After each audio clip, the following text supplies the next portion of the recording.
Hi, Pamela. Welcome to the Genetic Genius podcast. I'm thrilled to have you as a guest today.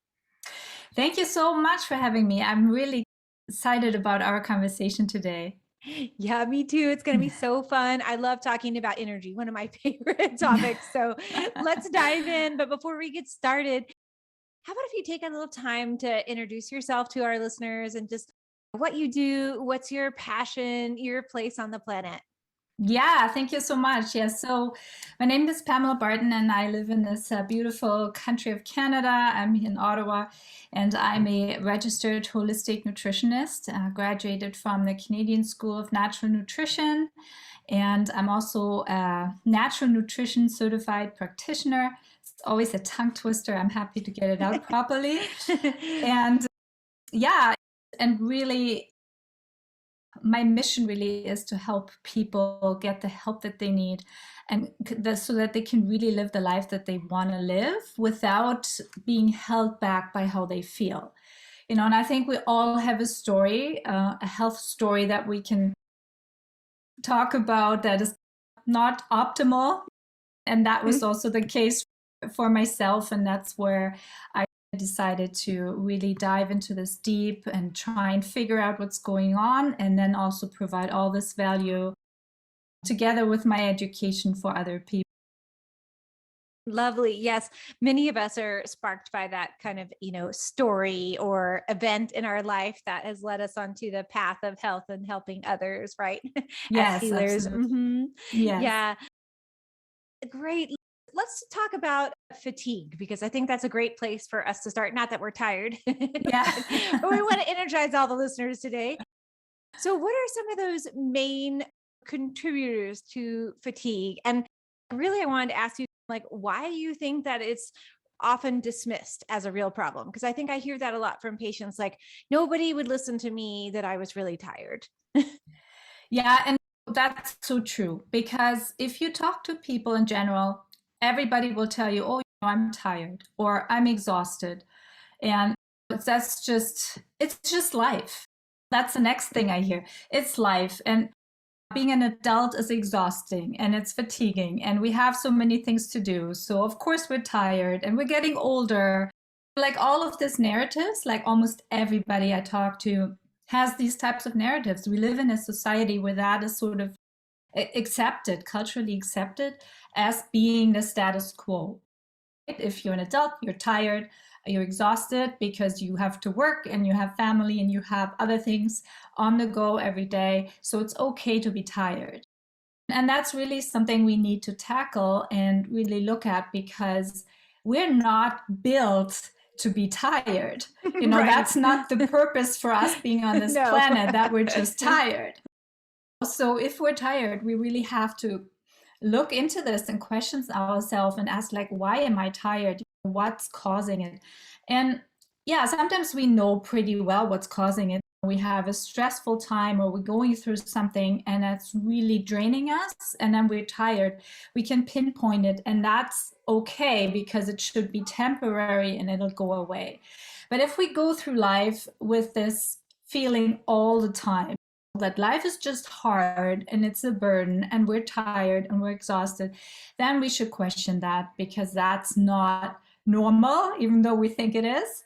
And that's really what interests me, because I used to be one of those people who would also say, oh, I'm tired and I'm exhausted, not today, maybe tomorrow. And it was bugging me inside, because I didn't really want to live my life with this mindset and with this dragging along feeling and just going from one day to the other, hope I'll survive. That's not a good place to live in and to be excited about, because then, yes, life becomes very hard if you're in that position and in that state of mind. So I'm here to really help everybody get out of this mindset and say, if you're really tired and fatigued, let's look at it. And your second part of the question was like, what causes it? It's really multifaceted, because everything in your body can be linked to fatigue. Because if our body systems, like everything that's working together, is not optimally, and there are parts that don't really work together very well, then we fatigue, right? It's like the body uses the resource to try and fix whatever is not working. And then we will feel that. We feel drained and we feel less energetic. So this always requires a deep dive into your unique situation, what makes you tired specifically. I love that, Pamela. And it's so true that I think that fatigue is often dismissed. And like you said, we have created a type of framework where it's okay, XYZ equals fatigue, right? And like you said, I love, we don't have to be in that space. It's not what we were invented to be, or we chose to be here, right, on our planet, to be in a place of fatigue and worn down. It should be a place of fun and energized place of living. And I like what you said too about doing that deep dive into figuring out what's going on. And that's really true when it comes to fatigue, because as you said, it can be connected to so many different symptoms or systems, I should say, sorry, about it could be thyroid, hormone, gut, who knows? Or they could all be connected, which is often the case. Yes. Yeah. So I love that. Thanks for that great explanation. And let's talk a little bit about stress, because stress has been such a huge factor for many people in the past year and a half or more with the pandemic. And I think that people have always been living, or like you said, it becomes normal to have this place of stress, but then we had all this extra stress added on. So then that normal quote unquote stress became this like volcano, so to speak, of stress. And how does that affect really the energy body, both physically, emotionally, and mentally? Yeah, and you're so right. And I like to compare it as you have your body as a resource, and your body, I always explain it like the body has a priority list. So the first priority of our body is to keep us alive, right? Because if we're dead, then, it's over. We don't need to worry Right. about our health, Yeah. right? So first priority is we stay alive. So we know that, and I'm sure your listeners know about the fight or flight or freeze response. That is really what the body focuses on in that moment. So the body perceives a stress and a threat to our life. So it launches the hormonal cascade of hormones so that we can take our leave and run away and be safe. So that's a bodily function that happens automatically every time the body feels threatened. So now we felt threatened before the pandemic with our stress and our work and life in general. So we were probably most likely always in a sort of self-perpetuating and constantly repeating pattern. So now people are experiencing even more stress than before, added to the pandemic. Now people are worried about their health. They're worried about vaccines. They're worried about their jobs. They're worried about everything that you can worry about, because we have never experienced anything like this before, where everything is so uncertain and nobody really knows what the right thing is to do. And so we have already been in survival mode, like many of us, feeling stressed. And now we're actually really experiencing the situation where it could be survival potentially. So now the body is really looking for all the resources it has in the body to mobilize to bring us through this. And so something has to give. This is pretty logic if you think about it, because you have to concentrate on this one common thing to keep us alive. So every resource, every nutrient, every activity our body does is now generated towards keeping us safe. And when we were already stressed before, now we're really pushing it. And that's where we see all these problems right now with people breaking down, and the anxiety is through the roof. Everybody who had mild anxiety now has pretty bad anxiety. Right now we have a society discussion, like people are pro-vaccines, people anti-vaccines. So now we're experiencing a societal shift as well, and different opinions, and that adds to a feeling of being threatened. And this is really where we now weaken our immune system with all the stress that is happening. And that is actually, we're creating the perfect environment for assaults from outside, because we weaken our immune system currently with being in this very stressful and anxiety state. So this is really where we need to say, okay, stop. I got to stop this. I have to calm down. I have to relax. This is super important for me and my health moving forward. And yes, now is really the time where people say, I'm tired and I'm exhausted. And of course they are, because there's almost no other way to feel that way if you're in this stressful situation. Totally, Pamela. And I love what you talked about, how when we have this accumulation of stress, our immune system totally takes the hit. And we're trying to have this great immune system right now, like Yes. better than ever. But then we have this Yeah. stress. But on the other side of the coin, it's like a lot of people were given this new space, this new evaluation of their life. So some people like completely change their life around. They're not working out in the office or working at home. They're creating new environments, which can also be a different level of stress. Oh my gosh, now I'm working home and my kids are in the background, or all different things. So I think we're adapting as humans. We are so good at that, adapting, but it's like, sometimes it doesn't take us like the exact moment in time to adapt. We need a little bit longer to adapt to the new situation. And especially when it's a worldwide adaptation. Absolutely. And the more resilient we are, the better we are at adapting, and the better we will be at the end of this. So starting out with a resiliency and a well-nourished body and a well-nourished mind is really a big advantage here. Totally. Yeah. So having that like foundation, which we'll be diving into foundations today and talking about those, which are so important for helping support the body when you're in that super state of stress.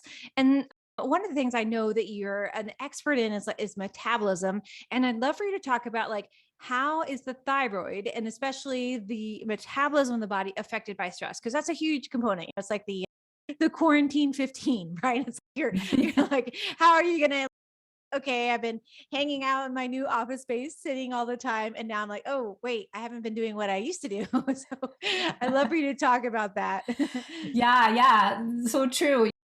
And so when I was explaining the stress response on the body, right, there's a connection because the brain and the adrenals and the hormones are all communicating with each other.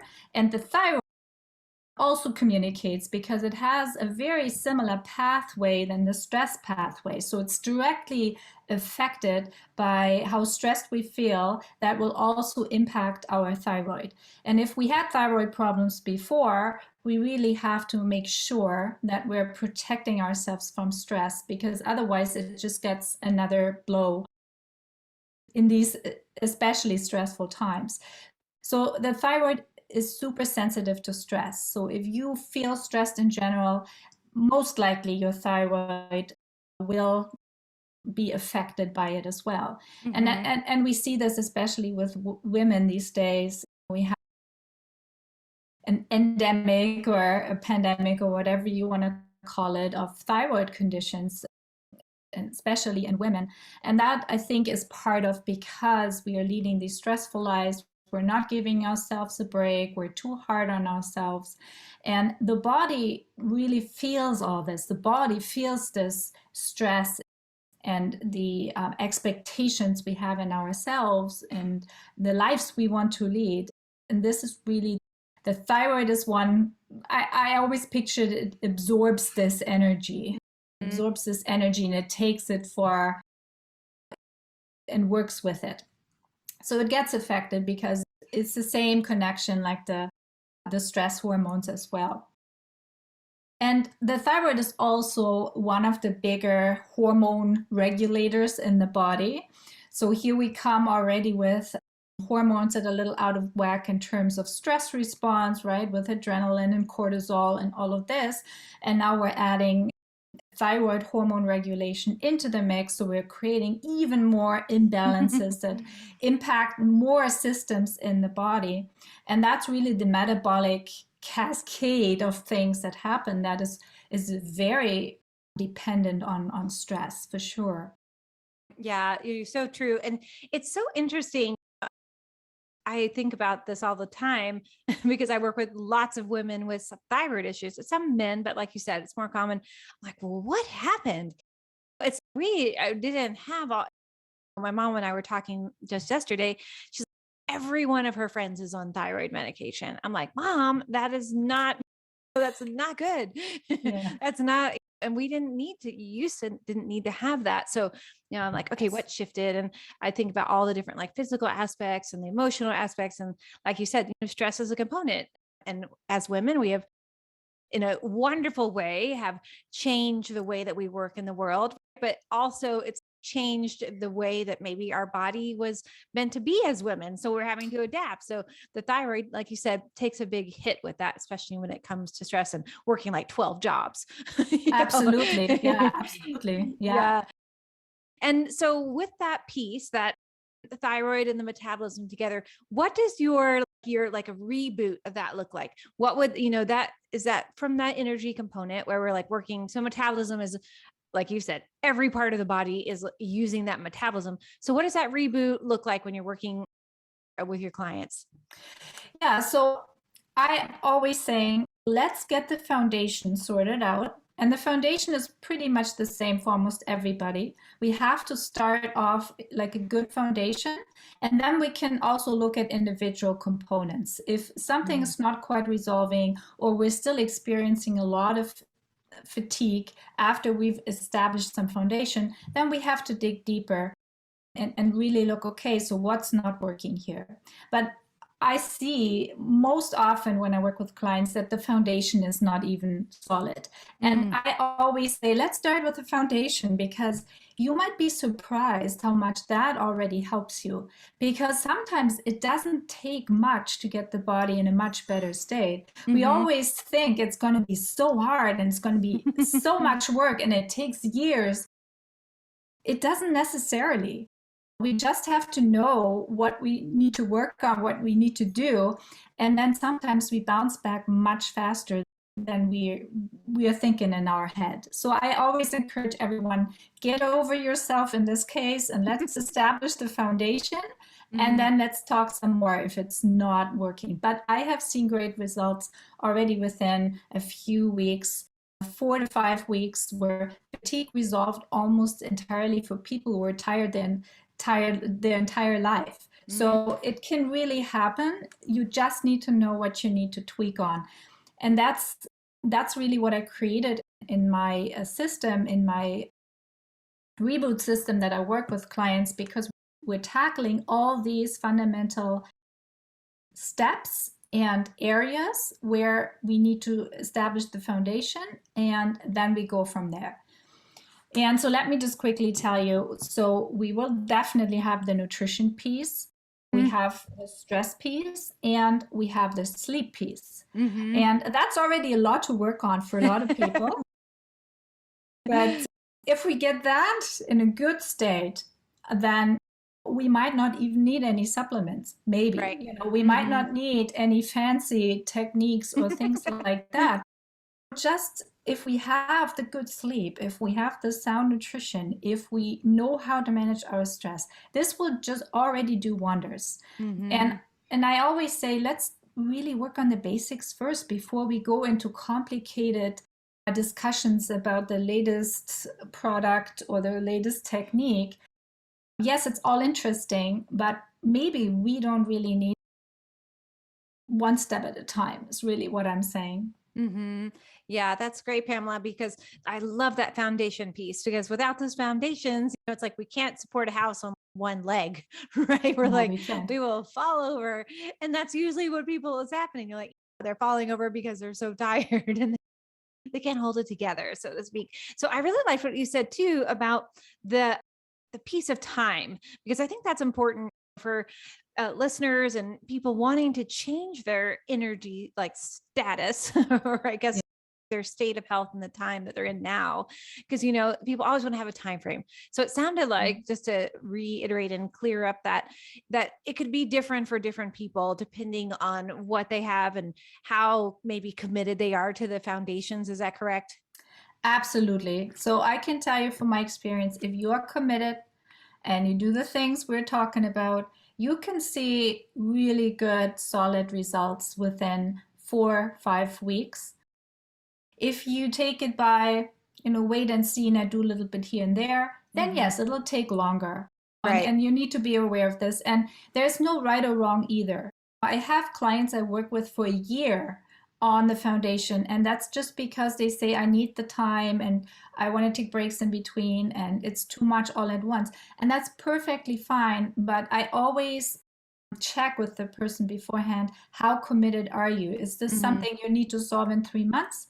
Is this something you say, no, it's for me, it's more long term, let's do it 6 months or a year? And that is really important for moving forward, because if you overwhelm yourself, if you feel like you can't do it all, then you will most likely drop it because you're already tired and fatigued anyway. You're not moving forward. So clarity around, like, how important is this for you, and in what time frame does it need to be resolved, is always the step number one that I check with everybody I talk to. Yeah, that's really key, because someone could think, oh yeah, I want to be able to do everything in a month and I'm really committed and I can do it. But then other people might have a really busy life, which could be that stress factor. And until they come to that realization, that until they take the time for themselves, then they're never really going to get over that place of fatigue. Absolutely. Absolutely. Yeah. It always starts with the mind. It really starts with the mind. It starts with having clarity about yourself, having clarity about the goal, having realistic clarity about how much you can commit to. And again, there's never any right or wrong. It's just really, what is it for you? And then really match this moving forward. It always starts in your mind. If you tumble into this and you have no plan, you don't really know your goal, and you are just tired, then it is a lot harder to pull this off. So it's really the guidance and the clarity that precedes all of this. Yeah, and I really like the word that you use, that realism, being realistic. But also, our bodies are amazing creatures, and we can have a super shift, like you said. Like, someone could have a change in 3 weeks, and I've worked with tons of patients that can have that energetic shift when they're like, like you said, that mind frame. They're into it. They've already gone 20 steps ahead of feeling better, as opposed to someone who's maybe in 2 years I'll feel better, when I have the time to commit to feeling better. Exactly. Yeah, no, huge difference in outcomes, I can tell you. Yeah. It really starts with the mindset for everything really in life that you tackle. It's not just health, it's really general. Yeah. If we're not committed, we probably are not achieving it. It's right. It doesn't matter what it is, but it is important for the health, and it's nothing that you can do on the side. That's another thing I always say. It needs to be a priority. If your health is not a priority, if everything else is more important than your health, then just maybe don't do it right now. Put it off till it becomes a priority, but you just have to make it clear, because that's really reality. We have to make it a priority, and we have to say it's important that my energy is good, my life is good, and I feel healthy. Yeah, making your health a priority. That is definitely a number one thing. It should be for everybody listening out there. Your health is a priority. So let's talk about the foundation. So you said nutrition, sleep, and what are the other ones? And stress. Stress. Okay. So the triad. And so let's talk about that. First, let's talk about the nutrition piece, because I know that's one of your expertise. And so when you're talking about nutrition, what does that mean for listeners from your perspective? Does that mean, just food, looking at all the different aspects of food that could be contributing to fatigue? Or are you talking about supplements and herbs? What does that nutrition piece mean to you? Yeah, so here we're talking again about foundation. And So the foundation really is transitioning your diet to a whole foods based diet. And Mhm. that sounds super simple, but it is not for a lot of people. It can be complex, and it can be something that is daunting or difficult because there are a lot of obstacles, a lot of objections often when it comes to food and transitioning from a processed food to a whole foods. So this is a talk all in itself. Right. It sounds super Totally. simple. It sounds super simple, but it is not for a lot of people. But really, we're getting the foundation. We're transitioning to a whole foods based diet. First, in general, because we want to include as many foods as we can. We don't want to work on exclusions. No, we want to eat as many foods as we can. Mhm. Only if, of course, we know we can't have certain foods, we will Right. not eat them. That's where my coaching piece comes in, because I also, at the same time, work with the people individually to make sure it works for them. So we're not forcing anybody to eat anything that they don't want to eat.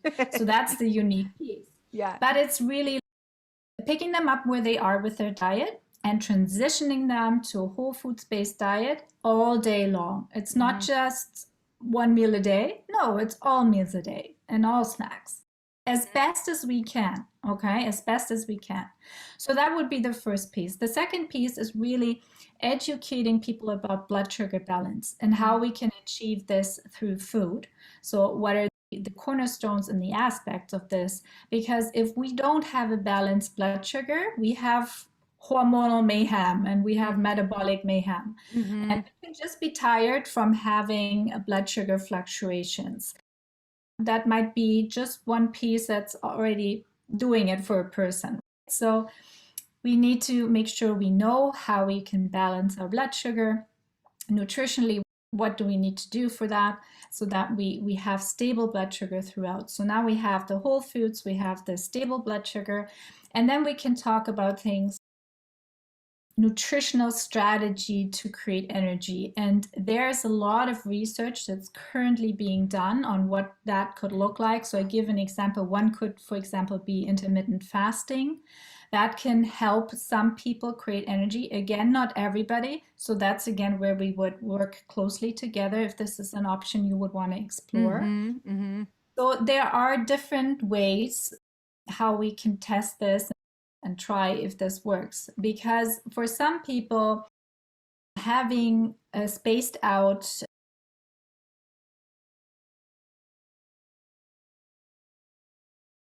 and then so we would also explore strategies like intermittent fasting, for example, that might work for some people. Other people would do well with their hormone balancing diets for foods. Whatever period you're in, whatever energetic underlying factor we discover, we would suggest trying out different strategies. So Mhm. that would be the nutrition piece. So that would be that would wrap up the nutrition piece as the foundation. That's it. I'm not saying it stops there, but often by just doing that, it's already enough for a lot of people to feel more energetic and really live. So that would wrap up the nutrition foundation piece. And if we move on to stress, so for stress, I usually have chats with people about if they know what stresses them, because then we can really look into, okay, so what's going on? What really causes you the stress? And I have, from my own experience, and that's something that I'm exploring right now, have met with a lot of people who have done behavioral therapy for anxiety and stress. And they said, I'm still stressed and it's still not working. And I know all these strategies, and what am I to do? Well, first of all, food can already help you feel less stressed. So that's the good news. And since we're already working on the food piece, they might already feel a little better and a little calmer without doing anything else. The second is that we really need to tackle the bodily reaction to stress. And I think that's the piece that's missing from a lot of programs or trainings around it, because stress is felt in the body. And as I explained at the beginning, we have this priority list from the body. where the body launches the stress cascade. So it's a hormonal cascade to keep us alive. So we want to look at that hormonal cascade. So we need to look into our bodies for stress relief, and not just in your head. And that's another thing. We can't talk ourselves into safety. It's not going to work. We have to feel it. We have to feel it in our body that we're safe, because we can't convince our body that we're safe if we are not feeling it. Right. If we're stressed and we're tight and we're have like knots in our stomach, but we sit here and we say, oh, I'm safe, I feel good, I'm okay. It's work. And that's really what we're seeing. So I'm doing a little bit of body work with the people, really helping them to understand what's happening in the body at the moment of stress. And then we develop some strategy. Okay, what can you do when you actually feel the stressor is coming again that you've identified? How can you keep your body calm and relaxed so it's not launching the stress response? And that's really where we want to get to. We want to get to having tools and resources to keep our body calm, because that will free up energy. Because if we don't need it to keep ourselves alive, we have it to use it. That's the way, it's the better scenario. So that's what we want to get into. And that's often a very difficult conversation, because there's often not a lot of awareness, a lot of mindset blocks when it comes to that. So that really needs to be looked at and worked with when it comes to solving fatigue.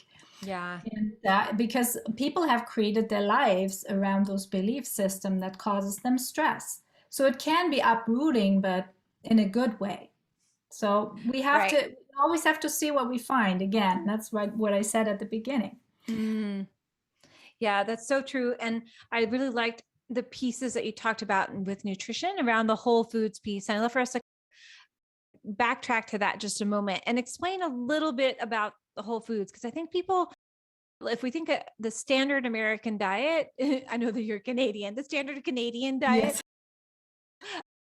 people don't really understand what a whole food is. And I know you mentioned not processed, but I'd love for you to dive a little deeper there and just say, like, okay, what does that mean exactly? Yeah, that's a good question. What does it mean? So in very plain English, it is something that grows in nature, that is not handled by people. So now, of course, you have to differentiate a little bit, because it's also not realistic to only eat things that has been grown like this and nobody has ever touched it. We have a little bit of leeway here.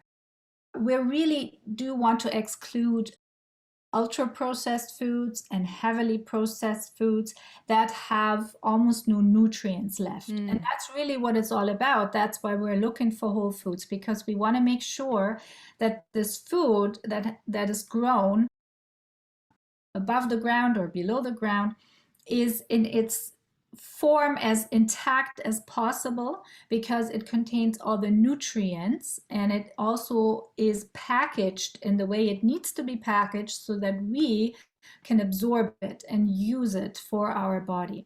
And that's a super important piece, because if we now take different foods and we process them, we grind grains into flour and we mix it with other things, and we heavily process things and put them together in a new way. First of all, we're lacking the nutrients because we strip them of those, and we're putting maybe combinations together that are not favorable in our body. It can, for example, spike blood sugar if we eat just processed flours and combined maybe with butter or fats and oils. It can wreak havoc in the body. But if we eat things in its entirety, it's actually beneficial for us, because the body knows how to use it and what to do with it and how to extract the nutrients. And that's really what we want. We want to make sure we eat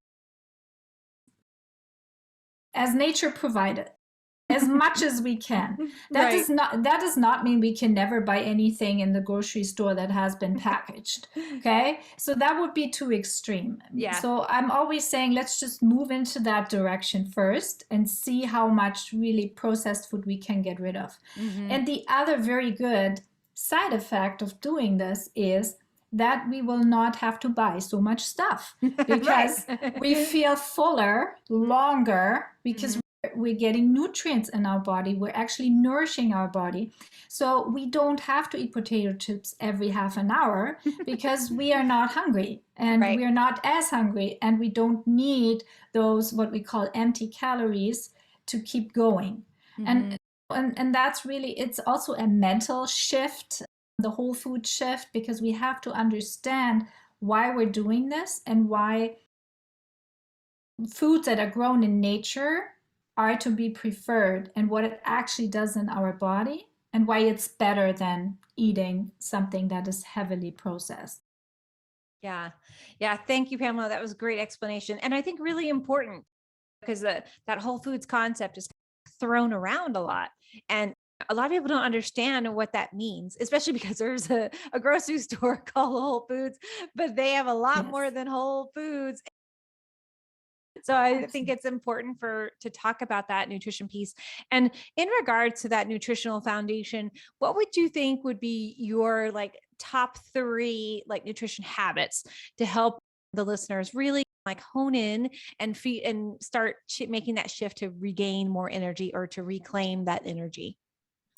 Yeah, so first of all, I would always look at meal composition. That's an Mm. easy thing to start because people can really see what do they have on their plates. And I start with breakfast, and then we look at lunch, and we look at dinner. And that is already giving us a lot of insight Mhm. to the behavior of how we're eating and also what we're craving. People always tell me about cravings that they have. And then when we actually look what's on the plate at meal times only, it's already enough. We can see why sometimes we develop some cravings. So always a good exercise is how are we eating in the morning for breakfast and what are we eating? The same for lunch and the same for dinner. Mhm. And I always start like that and say, let's get the meals straightened out first and then go from there. And people are already feeling it by changing their breakfast, Right. and breakfast actually it is super important. People just think it's not important, it doesn't matter, and so Right. on. But try it. I Mhm. really challenge people, say try it. Really Mhm. change your breakfast and see what it does with you over the course of the day, because it's especially important for blood sugar stability throughout the day. And Mhm. people often don't make the connection that what they eat in the morning can affect how they feel in the afternoon or the evening. So Right. this is really something that needs to be more taught in general, Mhm. because it can make all the difference. Right. Yeah. And I think that's really an important component because our adrenal glands balance blood sugar. And so if we are not balancing our blood sugar ourselves, the adrenal glands are going to have this up and down of energy. And I think a fun thing is to have patients or clients do like a 30-day breakfast challenge. Okay, let's give you a couple meals, see can you make this change. And a lot of my patients come to me like they don't eat breakfast. That's Yes. very common, especially women. They're like, oh, I don't have Yeah. time for breakfast. I got to get up and get out of the door. I'm like, oh, wait. Like Yes. you have adrenal fatigue, you have got to eat breakfast. And I say let's do a challenge for the next 30 days. These are the meals I'd like you, the foods I'd like you to start to bring in and see if you can feel that shift. And like you said, it's like that empowerment piece. And they're like, oh yeah, when I eat, look how I feel. And the energy is sustainable over a longer period of time. Absolutely. And breakfast is the hardest meal of the day, I tell you. It's always the hardest for everybody. And even if we say, okay, I'm willing to eat breakfast, but then the time got away with me, Right. because I slept in and then Hmm. my kids slept in and then someone called and then we were late and then I did this and I did that. So I didn't get to it. And that is, so it's more than just food, because this is really also a mindset that we need to make Hmm. time for this and we need to commit to this and understand that it's an important part of our day that we cannot neglect or put in whenever we feel like it or Hmm. omit because today it just didn't happen. With that behavior around it, we're also creating these energy problems throughout the day. And if we do it all the time, then long term. So yes, a breakfast challenge. I love that. It's super because it is really the hardest meal for most people. Yeah, I just recently myself was like, okay, I'm not getting in my things that I know from that doctor standpoint, I need to get in. I'm like, I'm not making the time for a good enough breakfast, but also for exercise. So I've been getting up a little bit earlier, and now I'm getting up an hour earlier than I used to, which is 5. So for Yeah. me, that's early, and I don't like to get in when it's dark, but I find myself so much more balanced, and I'm like, okay, I'm just going to try it out and see if I feel more tired. And I've actually been waking up earlier than 5, and because I've had more energy. It's really interesting. Yeah, absolutely. And that would fit perfectly with the last thing I wanted to mention about the sleep. hmm Um, because people think that when they're tired, all they want to do is like sleep 9, 10, 11 hours, and they don't want to get up in the morning, and they're tired starting at 4 all the way to bedtime. And when we say get up at 5 or 6, there was like, are you kidding me? Like, Right. Like, no that's way. just not going to happen, right? Yeah. People look at me like I'm crazy. So, Yeah, yeah. exactly. Absolutely. But I completely understand you because that's what happens actually when you're free of so much energy and resources. You can get up at 5 or 6 and it doesn't bother you. It is Right. okay because the hmm body is ready to get up. I've Let's done go. my exactly. I've done my stuff I needed to do while I was sleeping and I'm awake. Mm, And you can get there. And I always say to people, if you want to be more productive and if you want to achieve more in your life and you want to tackle all the things you want to do, it would actually be good if you could get to this place that you can get up earlier and mhm. start your day and do the most important things early in the morning. That helps tremendously on how your day progresses. And so it's not just all about quantity of sleep when we're talking about this, because it's about the quality of the sleep. Mhm, Because if mhm. the quality of the sleep is good, you have no problems getting up at 5 or 6 in the morning. You are fine. Mhm. Like this is not an empty promise. This is actually reality. Right. Because it really comes down to, can your body do efficient repair and rejuvenating work while you're sleeping or Mm, not? If you have any kind of sleep disturbance, you have insomnia, you have sleep issues, you're waking up in the night, you're whatever, you don't go to bed early enough, or whatever it is, if there is some disruption, then chances are you don't feel very rested the next right. morning. And then Yeah, everything so common. is harder, everything is Mhm. harder. Right. Yeah, so we do need to work on sleep hygiene. That's Mhm. really key for all of us. And there was a study before COVID here in Canada, and it said that 36% of adults here in Canada were not sleeping properly through the night. And that was before COVID. And so now we added the pandemic and all the anxiety and everything that was going on. So there's no newer study as far as I know, but my bet is that we're at least at 50%, probably more. And Mhm. with that, like we are not creating a very good environment for a vibrant metabolism. Mhm. Yeah, that's so true. I think there was a study here done in the US too, and I can't exactly remember the numbers, but I think it was like 70%, which is I can easily see that with my patients, especially with women, with once the change starts to happen in the hormones as the women age, then there's can be some differences which can change the sleep pattern. But it's so interesting when it comes to insomnia. There's something around insomnia that is, I think it's become, it's okay to have insomnia. You can just take this medication like Ambien or whatever, and it's okay. I'm like, Yeah. no, we, like you said, Pamela, we have to have that restorative sleep. Our body needs it to rejuvenate, for those cells to rehab, restore, detox, like all that's needed. And our liver has to do all its phases of detox. And if we're not getting that sleep, and if we get up to go to the bathroom once, it's not really that interrupted. We'll be able to go back to sleep. hours of laying awake at night, that's a huge sign that something is amiss. Absolutely. And we also don't want to have a drug-induced sleep either on a regular No, basis, it's not because that's not healthy. restorative. No, it's not restorative. No. But I use a lot of different herbs with patients too. And I tell them, Yeah. in that first phase, we're resetting your system because they've had insomnia. Like I'll have patients that have had insomnia for like 20 years of poor sleep habits, which of course that's one of the reasons why they're fatigued. But we have to reset the body. Like you said, that sleep hygiene, we have to reset. Then once we reset, then we can back off of the herbs or any other supplements that might have needed. But definitely, I don't recommend long-term Ambien or Klonopin, anything that puts you into that state where you're not really sleeping properly in REM.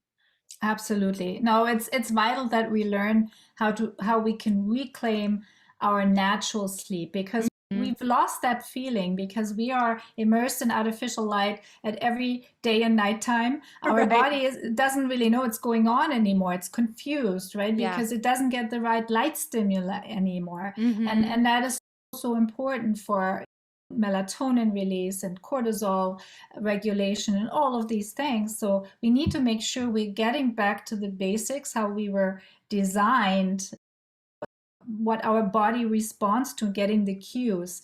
And we are not really aware of this anymore because we live in a different society now where we work till late, and especially now during the pandemic, everyone works from home till late at night and stares into the screen till they fall asleep. Right. And that can create a lot of problems for yeah. people, right, who are sensitive. And also you mentioned, especially for us women, as we go and we approach menopause and we have this transitional period, it's often accompanied by sleep issues.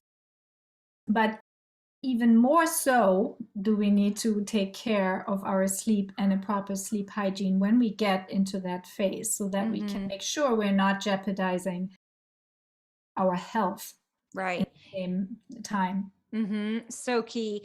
And so what would be your super tip for helping with sleep and restoring that quality of sleep? That you mentioned a couple different things there. If you like one takeaway when it comes to sleep, because I think many of our listeners out there, oh my God, sleep, Yes. How can I get more, or not more, like you said, but how can I have more quality sleep? Yeah, so I work with this concept that's called circadian rhythm reset. And for people who don't know what that is, our circadian rhythm is the day and night wake and sleep cycle, if you will, and it's directly linked to the light outside. So we have different light waves throughout the day, and that's actually for a reason. It's not just because the sun is doing this. We have adapted that, for example, in the morning, we pick up more blue light, it's stimulating light, it keeps us awake. And then towards the evening, the light gets lower and it gets more orangey and reddish in the waves. And that actually signals the body, hey, it's time to prepare for sleep. So, right, the concept that you sit around a fire at night, it's you pick up orange lights and red lights from the fire, and it's dark around you, and your body knows, hey, it's time to go to sleep. So if you look at what we're doing today, nobody's sitting around a fire usually at night. We're sitting in a blue light immersed computer screen, TV screen. We're watching thrillers, science fiction. We're very agitating movies at night. And then we want to go to sleep, and then we wonder why we can't go to sleep. Right. We have given our body not the right signals, actually. Yeah, stimulating the signals. We have told them, hey, you have to be vigilant because your life might be threatened, and it's daylight because it's blue light all around you. So you cannot go to sleep right now. and I really exaggerate, but that's basically what it comes down to. We have to relearn to match our body to our environment. I think this is really the biggest message. We have not paid attention to our environment for a long time, and that's why we've created these situations. We're not in nature anymore, very little. Maybe we get a walk in once in a while, but not on a regular basis, not at different times of the day. And I always say one of my great tips is we have to go outside in the morning at lunch and at dinner to pick up these different light waves to really signal our body what's going on. Oh, that's great. I love that because it's true. When we go out into nature, there's all different types of things that can stimulate us. Even if you work in an environment where you're in the city, there's still going to be some Yeah. life around you, whether it's rain or a tree or a bird or the wind or the sun, something. And I love that those key tips that you put in there about the different shades of light or different colors of light, like the blue light blocker glasses, things that really help, that can shift that nighttime feeling. And of course, turn off your electronics before you go to bed. Like, Absolutely. don't have a TV in your bedroom. Don't read with the iPad. I had a patient I was working with, and like, I can't go to sleep. I'm just reading on my iPad for hours. I'm like, don't read your iPad at night. And then it helps a lot. Yeah. I had a client once and she had sleep problems as well. And she never closed her curtains at night. And she had a bright street light shining into her room like every single night. So it was always light in her bedroom. And I just said, you know what, just try once to close your blinds and see what happens. And she called me the next day and said, I closed my blind. It was pitch dark in my bed. I did not wake up in the night. Like, That's awesome. How did that happen? And I Right. said, see, it's the little things. It really Right. is the little things. And that's what I'm saying. You do not need to do fundamental changes, especially not at once. Oftentimes the little things are already helping. And then you just add another little thing and another little thing. That's what we call foundation. And then all of a sudden things improve greatly.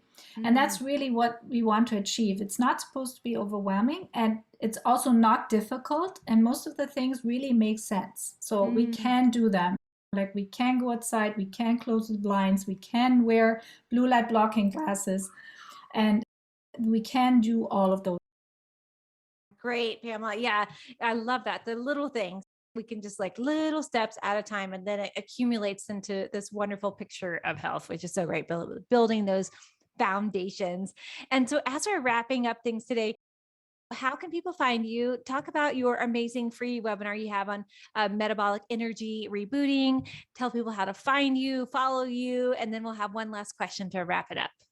Yeah, perfect. So everything I explained right now about the reboot system, you can watch again in a webinar where I really give you the blueprint. I tell you all the steps that I'm using to work with my clients on getting this foundation built. So you can watch this anytime you want. You just go to the webpage www.metabolicenergysolution.com, and that's where you find the webinar. And if you want to get in touch with me, you can also look on my personal website, all the other offers I have and how I help clients. So that would be butterflyholisticnutrition.ca. And you can also send me an email. My email address is on there, and ask your questions. I'm always happy to help everybody who wants to get better. Nice. Great, Pamela. And we'll put all those in the show notes. So if you missed out on what Pamela was saying, don't worry. You'll be able to find it all on the website and the show notes. Perfect. Okay. So one last question. If you had an unlimited budget right now, what would you do to make the biggest impact on the planet and the welfare of the planet? Ooh, great question.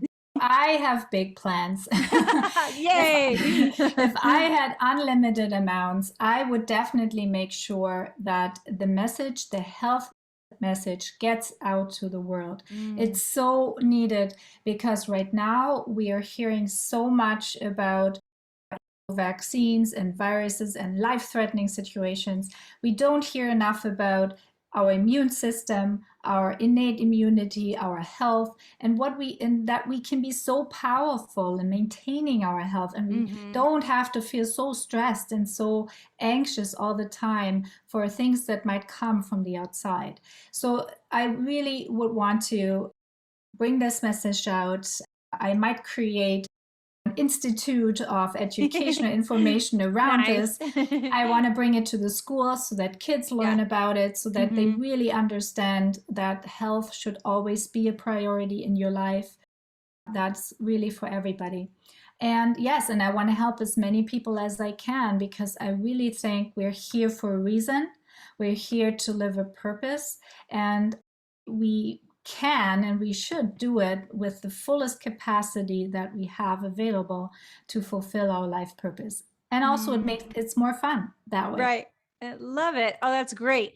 And so needed. And I love the Institute idea. It's so fun to ask the same question to all my guests, because a lot of them have a similar goal and mindset. And in a health institute is very common theme.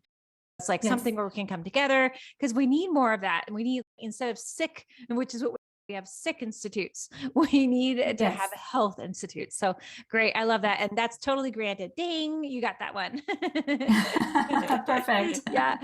Thanks again for joining us today, Pamela. It was a joy to have you, and we learned a lot, and I can't wait to share it with the world.